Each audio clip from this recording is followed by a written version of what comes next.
film and TV channel. Hope you're all staying safe and well. And we're going over to Netflix again today for a Spanish movie. Yes, a Spanish film that, well, I'll tell you now, was a nice, pleasant surprise when I watched this. It didn't start off, I thought, okay, first 5 or 10 minutes, but it turned out into quite a nice little film. We're going to look at something called, well, in English, called Nowhere. Please, if you're new to the channel, push that subscribe button, push the bell notification, everything film and TV. Of course, reviews like this, information, vlogs, lots of different things, so jump on board, give us your comments on this or anything to do with film and TV, and if you do have a split second just to give us that little like, press that like button, smash that thumbs up button, it'd be much appreciated. Yes, it's 109 minutes, which it's fine, you know me and length of films. If you watch my vlogs, I don't like them too long, but it filled up the 109 minutes quite well.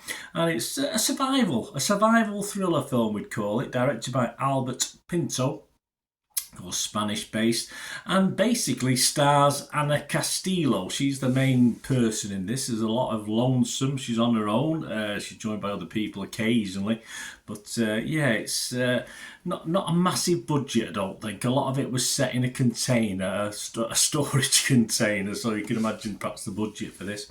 But Tamar Novas also stars as a husband or a partner in this.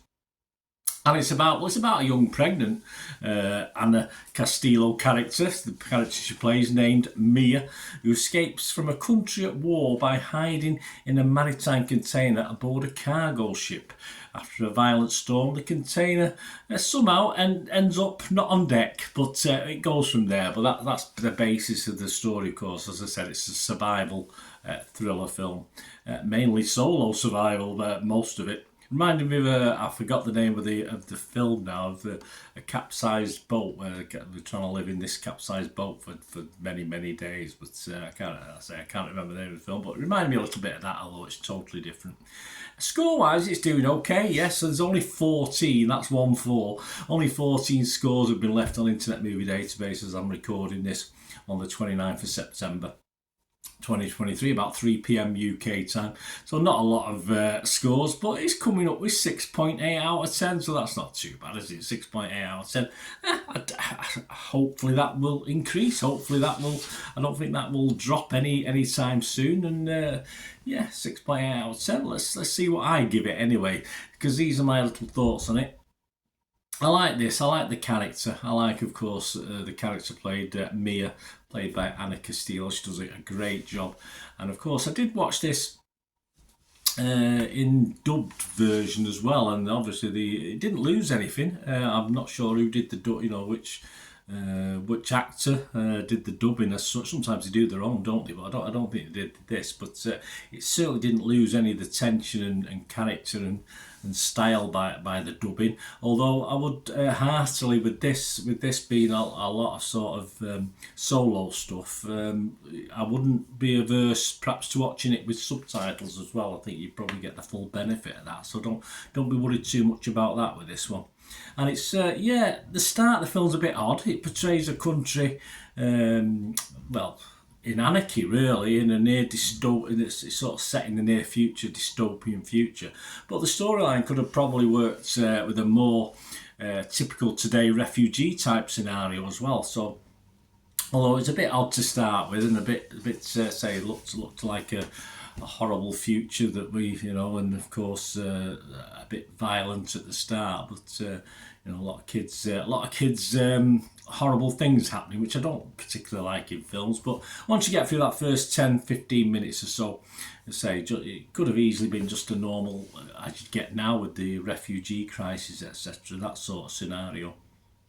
Okay, most of the film is set in the container, which probably a good hour of the film is in the container, but it works, and it even brought a tear to my eye at times. I would admit to that. It's brought, as I usually say, brought a tear to a glass eye for yours truly with this one. So some nice poignancy as well, and I won't say whether it's a happy ending or a sad ending. It could be both, but either way it would have worked. So I'm not going to ruin it by telling you what happened at the end. But just great work from Ana Castillo. I think she does a fantastic job. As I said, even the dub version of her.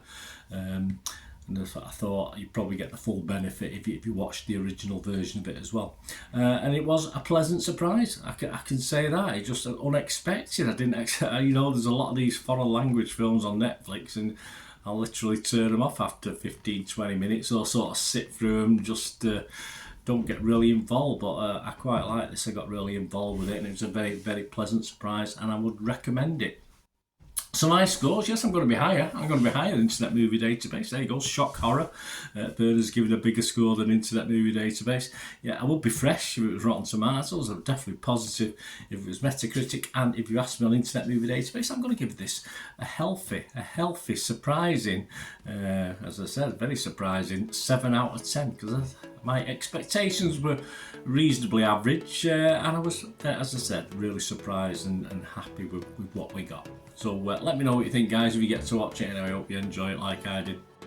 Thanks for watching. Till we meet again. Last one thing, don't worry, please stay safe, everyone. Bye for now.